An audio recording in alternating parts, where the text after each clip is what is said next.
सर्वप्रथम सर्वांना श्री स्वामी समर्थ.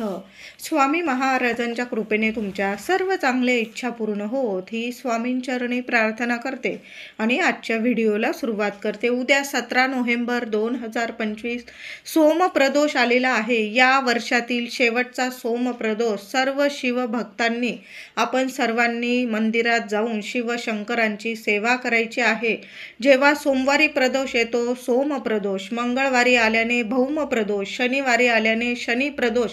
प्रदोष काळात केलेली शिवशंकरांची सेवा 1000 पटीने आपल्याला फळ देऊन जाते. प्रदोष काळात शिवशंकरजी जागृत अवस्थेत 1000 पटीने जागृत अवस्थेत आपल्याला भरभरून आशीर्वाद देत असतात. म्हणून प्रदोष काळात सर्व शिवभक्तांनी आवर्जून सेवा करावी. आणि उद्या तर या वर्षातला 2025 मधला शेवटचा सोमप्रदोष आलेला आहे. मग 2026 मध्येच आपल्याला सोमप्रदोष येणार आहे. तर 2026 मध्ये 4 सोमप्रदोष आलेले आहे. मार्च महिन्यात 2 सोमप्रदोष आलेले आहे. 16 मार्च आणि 30 मार्च असे 2 सोमप्रदोष आलेले आहे. मग 10 ऑगस्टला 1 सोमप्रदोष आलेला आहे आणि 21 डिसेंबर रोजी असे 4 सोमप्रदोष 2026 मध्ये आलेले आहे. पण उद्या 2025 मधील या वर्षाचा शेवटचा सोमप्रदोष आहे. पुढील वर्ष आपल्याला सुख समृद्धीचं यावं, शिवशंकरांची कायम अखंड कृपा आपल्यावर राहावी, कार्तिक स्वामींची, गणपती बाप्पांची, संपूर्ण शिव कुटुंबाची आपल्याला भरभरून कृपा आशीर्वाद मिळावा म्हणून सर्व शिवभक्तांनी उद्या मंदिरात जाऊन सेवा करायची आहे. उद्या सोमप्रदोष, या वर्षातील शेवटचा सोमप्रदोष. सर्वांनी मंदिरात जायचं आहे. सर्वांनी जा. महिलांनो, दादांनो, मुलाबाळांना घेऊन जायचं आहे. उद्या खूप सुंदर दिवस आहे. संध्याकाळी प्रदोष काळामध्ये आपल्याला सेवा करायची आहे. जरी तुम्ही सकाळी सेवा करत असाल, सकाळी पण करा शिवशंकरांची आणि संध्याकाळी प्रदोष काळात सुद्धा करायचे आहे. जरी आपण आपल्या घरात प्रत्येकाच्या देवघरात शिवपिंडी तर असते. सकाळी तुम्ही दूध, पाण्याने किंवा पंचामृताने अभिषेक केलेला असेल.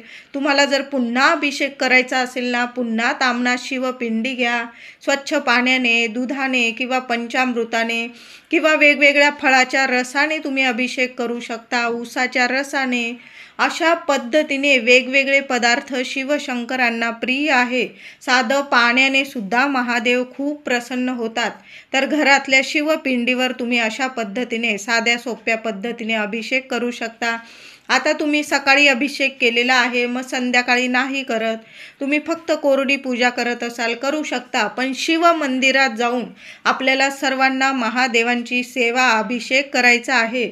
बरोबर जाताना आपण बेल, फूल, पाणी, दूध, सर्व भस्म, आपण महादेवांना चंदन वगैरे सर्व काही शिवप्रिय वस्तू बरोबर जाताना घेऊन जायचं आहे. आणि महिलांनो, बरोबर जाताना एक तुपाचा दिवा, गाईच्या तुपाचा दिवा, त्यात एक कापूरवडी टाकून बरोबर घेऊन जायचा आहे. एखादा गुळाचा खडा घेऊन जा. दूध साखरेचा नैवेद्य किंवा नुसती साखर, खडी साखर. महादेवांना उद्या आपल्याला काहीतरी गोडाधोडाचा नैवेद्य सुद्धा दाखवायचा आहे.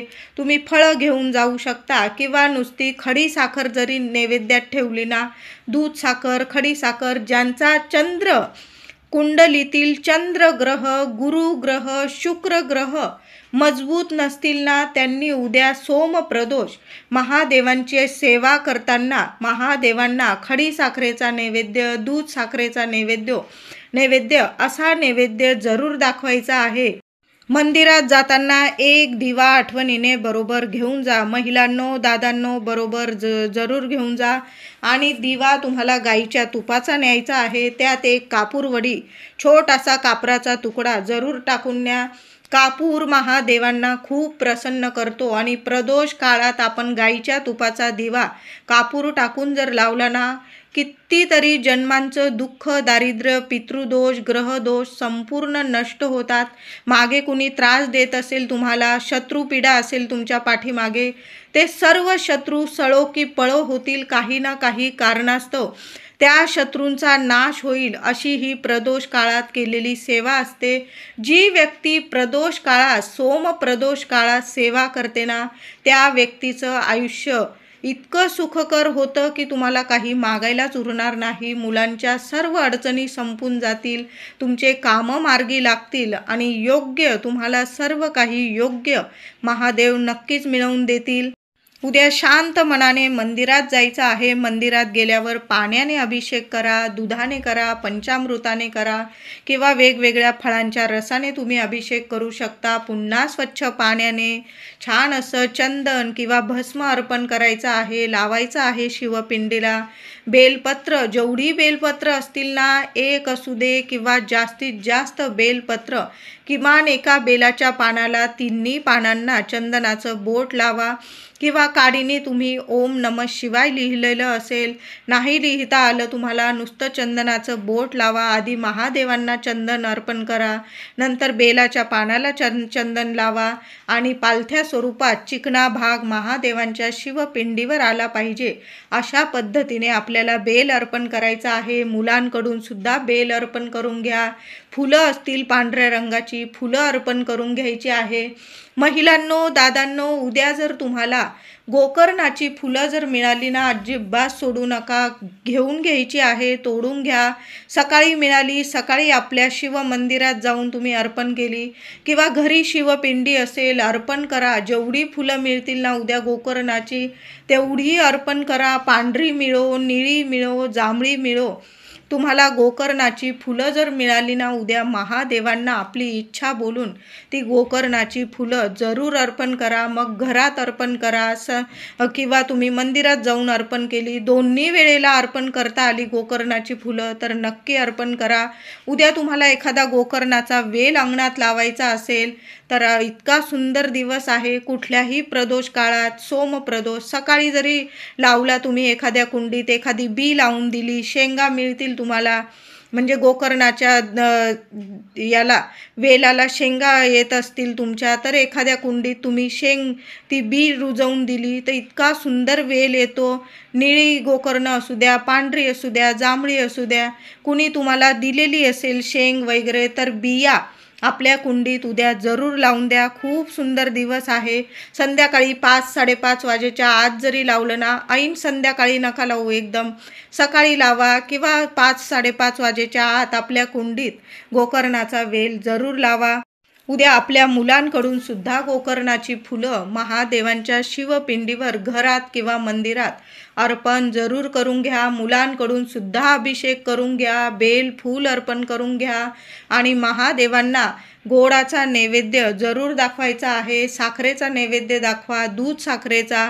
तुम्ही दूध अभिषेक करायला नेलेलं असेल देवांना, त्यातलं थोडंसं 2-4 चमचे दूध काढून घ्या एखाद्या वाटीत, थोडीशी साखर टाका त्या दुधात आणि त्या गोड दुधाचा जरी नैवेद्य दाखवला ना तरीही चालेल. थोडं दूध अभिषेक करा, थोडं दुधाचा नैवेद्य दाखवा किंवा खडी साखरेचा नैवेद्य दाखवू शकता, गूळ साखरेचा, किंवा तुमच्याकडं फळं असेल फळांचा नैवेद्य दाखवा. जेव्हा आपण प्रदोष काळात आणि सोमप्रदोषला आपण जेव्हा खडी साखरेचा, दूध साखरेचा नैवेद्य दाखवतो ना, आपल्या कुंडलीतील सर्व ग्रहमान इतके चांगले होतात. गुरु ग्रह मजबूत होतो, शुक्र ग्रह मजबूत होतो, कुंडलीतील चंद्र मजबूत होतो आणि ज्या व्यक्तीचा चंद्र, शुक्र, गुरु जर मजबूत असेल ना, त्या व्यक्तीला आयुष्यात कसलीच कमी पडत नाही.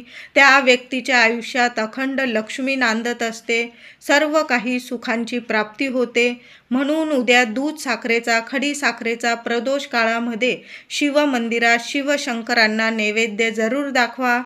देवांची छान अशी सेवा करायची आहे आणि देवांसमोर एक तुपाचा, गाईच्या तुपाचा दिवा प्रत्येक आईने उद्या महादेवांच्या मंदिरात एखाद्या कोपऱ्याला जरी लावला ना महादेवांसमोर तरीही चालेल. गाईच्या तुपाचा फुलवाट टाकून एक दिवा आपल्या मुलाबाळांसाठी प्रत्येक आईने जरूर लावा.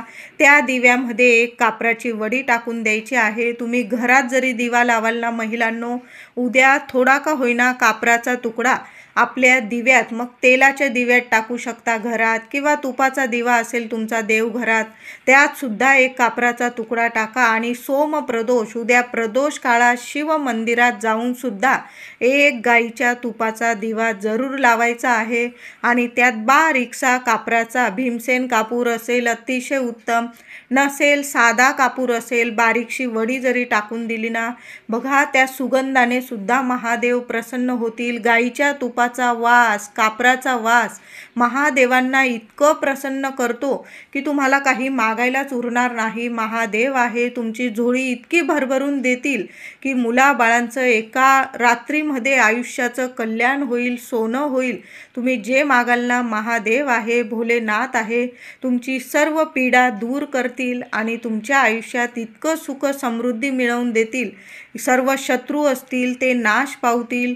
कुठला शत्रू तुमच्या म्हणजे केसाला पण कधी धक्का लावू शकणार नाही. प्रत्येक सोम प्रदोष, भौम प्रदोष किंवा शनी प्रदोष, प्रत्येक प्रदोष काळामध्ये आपण शिवशंकरांची अशा पद्धतीने सेवा आवर्जून करावी. महिलांना 4 दिवस असेल, 5वा दिवस असेल, सेवा करू नका. मग माझ्या दादांनी सेवा केली, एखादा दिवा लावला मंदिरामध्ये तरीही चालेल, किंवा पुढील सोम प्रदोष मग तुम्ही पुढील वर्षी सुद्धा सेवा अशा पद्धतीने करू शकता. सर्व सेवा करून झाल्यानंतर महादेवांच्या मंदिरात 1-2 मिनटं का होईना शांत बसा. किमान 11 वेळा, 21 वेळा ओम नमः शिवाय, ओम नमः शिवाय मंत्र जपायचा आहे. मुलांकडून सुद्धा मंत्र जपून घ्या. त्याचबरोबर महिलांनो, दादांनो, महादेवांच्या मंदिरातून घरी येताना खाली हात घरी येऊ नका. महादेवांना आपण अभिषेक करतो तर थोडंसं तीर्थ बरोबर घेऊन यायचं आहे. जलाधारीच्या इथून थोडंसं 1-2 चमचे तीर्थ बरोबर घेऊन यायचं आहे. किंवा मुलं किंवा तुम्ही सहकुटुंब सहपरिवार तिथंच गेलेला असाल मंदिरात तर सगळ्यांनी थोडं थोडं तीर्थ तिथं महादेवांसमोर पिऊन घेतलं तुम्ही थोडं थोडं. आणि तिथं महादेवांना अर्पण केलेलं एक बेलपत्र तुम्ही चावून महादेवांसमोर जरी खाल्लं ना, खूप सुंदर अनुभव येतात. कितीही शारीरिक मानसिक त्रास असेल, कुठली बाधा असेल, नैराश्य असेल, नकारात्मकता असेल, कामं मार्गी लागत नसतील, अडचणी येत आहे, मग व्यवसाय करता तुम्ही, दुकान आहे, नोकरी आहे, तुम्हाला कुठंच यश मिळत नसेल, तुम्हाला दैवी साथ मिळत नसेल ना, तर सोम प्रदोष उद्या ही सेवा आवर्जून करा. महादेवांची सर्व सेवा झाल्यानंतर जलाधारीच्या इथून थोडंसं तीर्थ पिऊन घ्यायचं आहे. महादेवांच्या शिवपिंडीवरून 1 बेलपत्र खाऊन घ्यायचं आहे. चावून खाताना महादेवांचा मंत्र जपा. ओम नमः शिवाय. महादेव आहे, तुमच्या मनात काय चाललेलं आहे ना, तुमच्यापेक्षा जास्त महादेवांना जास्त माहीत आहे. त्यातून मार्ग महादेव स्वतःच काढणार आहे. मी महादेवा शिवशंकरा तुमचा प्रसाद खात आहे. आता माझं आयुष्य तुमच्याच हातात आहे. तुमच्या चरणाशी सर्व मी ठेवलेलं आहे असं बोलून तुम्ही ते 1 बेलपत्र खाऊन घ्यायचं आहे आणि तिथं 2 मिनटं शांत बसा. काहीच बोलू नका, कुणाविषयी तक्रार करू नका. महादेव आहे, साऱ्या जगाचे करता धरता आहे, ते बघत आहे सर्व, त्यांचं सगळीकडं लक्ष आहे. मग असं बेलपत्र खा आणि मग घरी यायचं आहे. थोडं तुम्हाला तीर्थ घरी आणायचं असेल, थोडं घरात नकारात्मकता वाटत असेल तर तुम्ही घरात जरी थोडं तीर्थ शिंपडून दिलं ना, जलाधारीच्या इथून आणता बरोबर तरीही चालेल. पण घरात मुली मोठ्या असतील, 4 दिवस वगैरे असतील तर अशा घरात असं महादेवांचं शिवपिंडीवरील तीर्थ शिंपडू नका. पण तुमच्या घरात सर्व काही नीट आहे, मुलींना वगैरे 4 दिवस वगैरे नसेल किंवा घरात कुठल्या बाईला 4 दिवस वगैरे नसेल तर मग तुम्ही महादेवांच्या शिवपिंडीवरून जलाधारीच्या इथून घरात सुद्धा थोडं तीर्थ शिंपडून देऊ शकता. प्रदोष काळातच ही सेवा करावी. खूप सुंदर अनुभव येतात. घरातली नकारात्मकता एका क्षणात नष्ट होते आणि तुमच्या उंबरठ्यावर कधीच कुणाची नजरबाधा होणार नाही. बघा, कुणाची नजरबाधा झाली ना तरी घरात खूप अडथळे येतात, चांगलं कामं बिघडायला लागतात.